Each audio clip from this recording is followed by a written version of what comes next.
Before we jump into the flight report, I thought I'd show you a few clips from my time in Dubai. If you're not interested, feel free to skip ahead using the timestamps in the description.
Hi everyone, my name is Alvin from Onemoreweektogo. A very good morning to you all here from Dubai. For the past week and a half, I've been here in Dubai, traveling around, sightseeing, obviously visiting the Dubai Expo, which is being held here. That was really cool. There were a lot of cool shows, a lot of cool country pavilions, really nice architecture, and just a very good experience for me. It's my first expo that I've been to. But obviously today we are going to be flying again on our way to Paris on board Air France on their Boeing 787 in the business class cabin. Hazy morning here in Dubai. This is the view from the Waldorf Astoria in the financial district, not the one at the Palm. We're on the 47th floor. You can see there, that's the new museum that opened up in Dubai recently, the Museum of the Future. We went there yesterday, really cool experience, highly recommend. Our flight to Paris today will be operating out of Dubai Airport's Terminal 1, which will be the older, less impressive part of the airport. To fly out of the nicer terminal, Terminal 3, you'll need to be flying on Emirates. Nevertheless, check-in was a breeze with minimal queues, and we were on our way through security and onto the train that connected the Terminal 1 check-in area with Concourse D.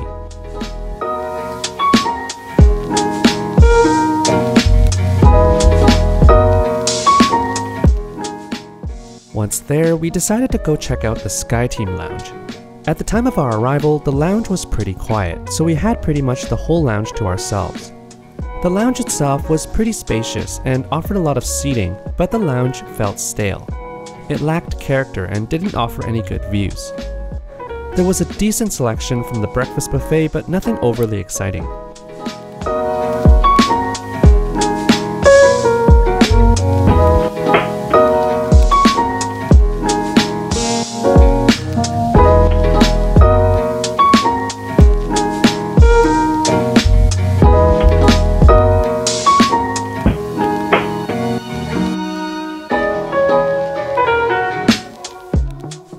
Some of the TVs were also in need of repair.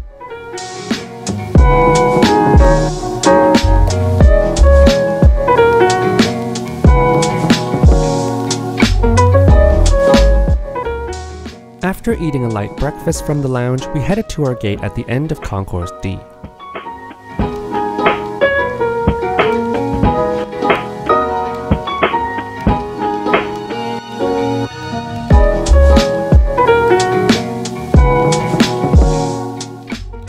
Before long, we were walking down the glass jet bridge towards this Boeing 787-9 Dreamliner that will be taking us to Paris.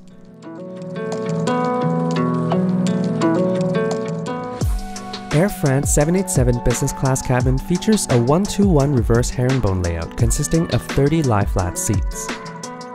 The seat is finished in a nice dark blue with bright red accents, very representative of the Air France brand.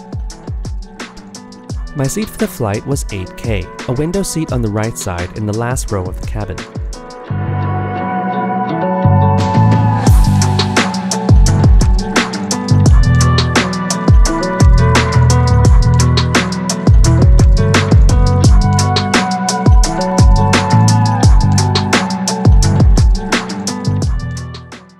First things first, as this was filmed during a pandemic, it's always a good idea to wipe down your seat.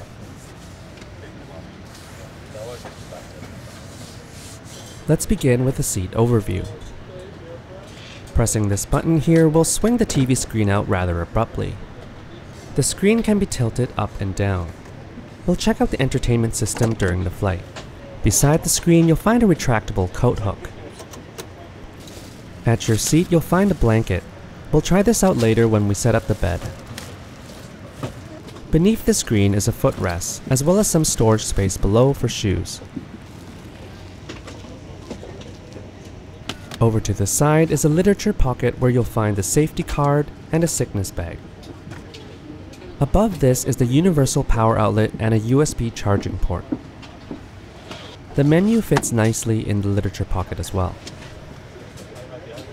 Up top is a side table with some seat controls and light switch. The placement of these buttons made it really easy to accidentally press with my elbow. At the back of the side table is a storage compartment that opens up to reveal a vanity mirror, bottled water, a sanitary kit, an amenity kit, a pack of fresh towels, and the noise-cancelling headphones. To the side of that is a remote controller for the IFE.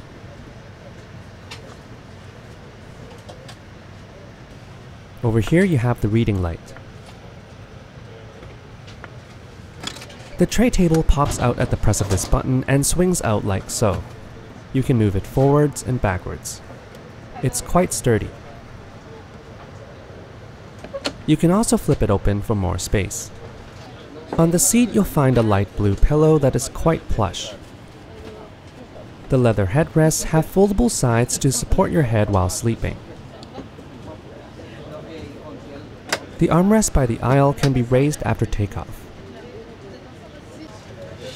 One of the best things about my particular seat 8K is the engine view.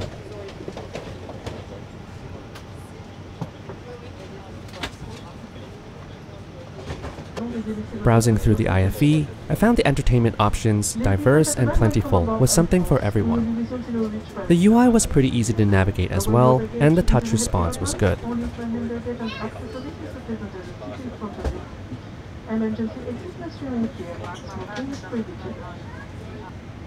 Our flight from Dubai to Paris today will take about 6 hours and 45 minutes. The crew came around to deliver pre-departure beverages, which included a choice of orange juice, champagne, or water. I opted for the orange juice. Ladies and gentlemen, good morning. My name is Jacques Brunet. I will be your captain today, together with Mr. Laurent Nathan and Mr. Julien Muller, our first officers. We are happy to welcome you on board this Air France Boeing 787. Shall be ready to set up engines within a minute, reach Paris after a beautiful flight of 406. Emergency exits are located on each side of the cabin. At the front, in the center, and at the back. En cas d'évacuation, laissez vos bagages à leur place, suivez les signaux et les marquages lumineux au sol jusqu'à l'issue de proche. Les membres de l'équipage portant un insigne rouge sont chargés de votre sécurité. Case of evacuation, please leave all your belongings behind. Let the signs and full lighting guide you to the nearest exit. Crew members wearing a red badge are responsible for your safety.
As we continue the climb to our cruising altitude, let's take a closer look at the amenities provided on board. Here are the noise-cancelling headphones provided by Air France. I had no complaints with these. They fit nicely on my head, were comfortable, and did the job well. Inside the sanitary kit, you'll find a pack of hand sanitizer gel, as well as a face mask. Here is the wet towel that I showed earlier.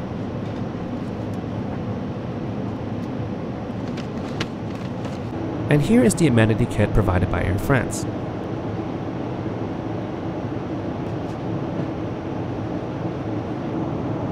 Inside, you'll find a pen, a pair of socks, eye shades, dental kit, and a set of moisturizing creams. Air France offers several Wi-Fi packages on the flight. There is a free option which just includes messaging. If you want to be able to do more than message, you can pay €8 for 1 hour or €18 for the entire flight. I just went with the free messaging option. Normally I do the washroom visit after the first meal service, but since we had some time before the meal, I thought I'd check it out earlier. It's a pretty standard washroom overall. Not the most captivating presentation of the toiletries, but you'll find a set of Clarins toning lotion and face mist, an air freshener, and wet wipes.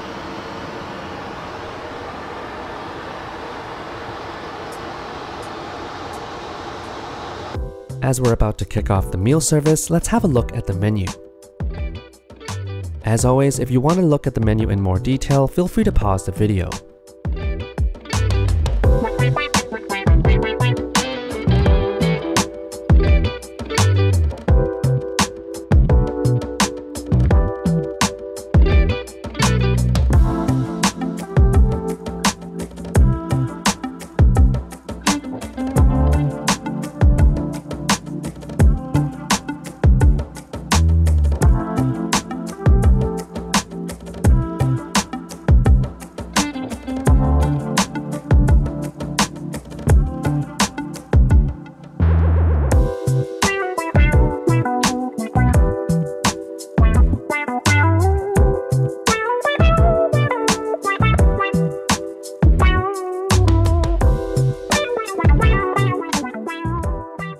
To start things off, I got a glass of Coke Zero, apple juice, and a box of cranberries and nuts.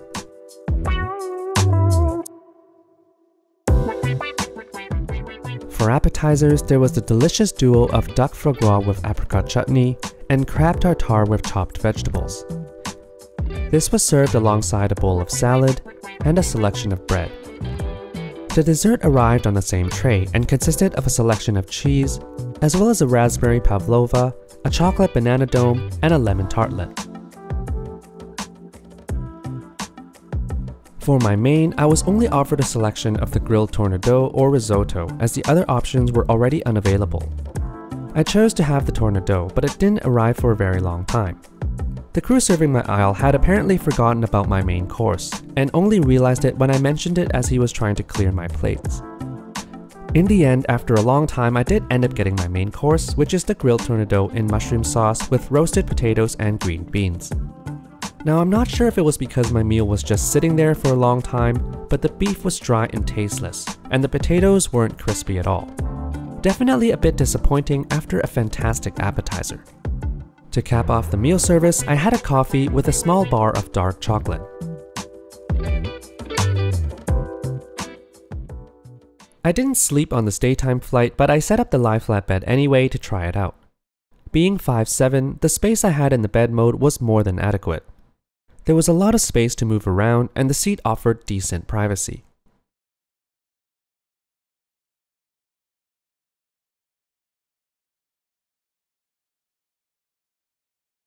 With a few hours to go in the flight, I made my way to the galley and found myself some snacks to munch on.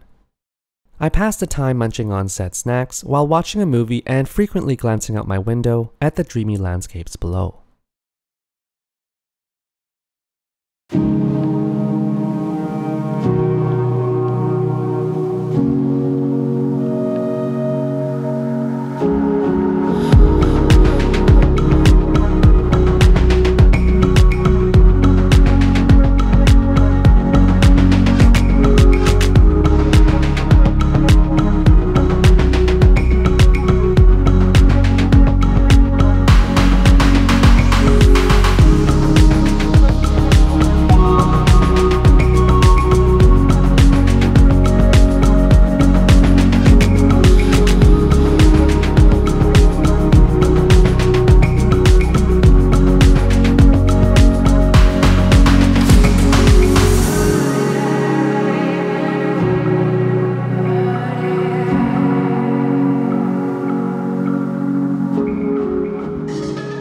About an hour before our arrival into Paris, another light meal was served. This consisted of a trio of canapes, brie and citrus fruits, Caesar chicken with parmesan, and vegetables with pesto.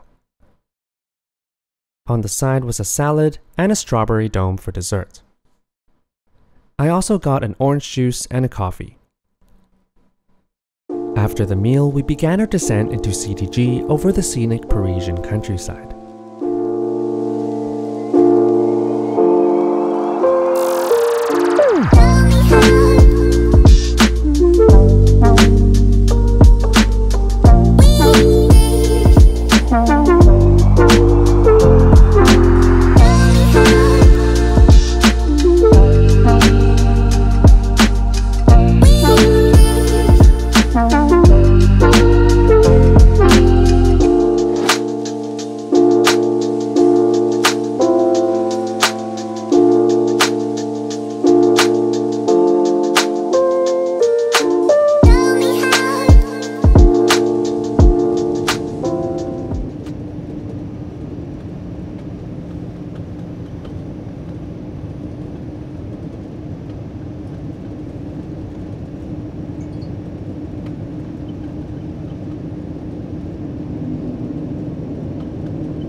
Time to give my thoughts on the flight.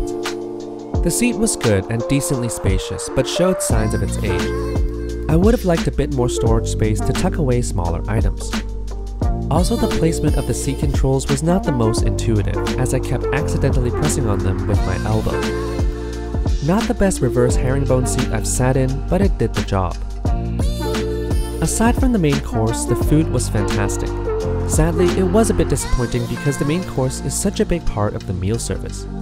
Perhaps I just picked the wrong dish. The service from the crew felt a bit cold, particularly during meal service. Never mind the fact that my meal was forgotten, but I couldn't help but feel that I wasn't given as warm of a welcome because I didn't speak French. All that said, I still had an enjoyable time on the flight and wouldn't mind trying Air France again in the future. In fact, I will be flying them again in the future on the A350 from Paris to Montreal in a few weeks. Keep an eye out for that trip report coming soon to my channel.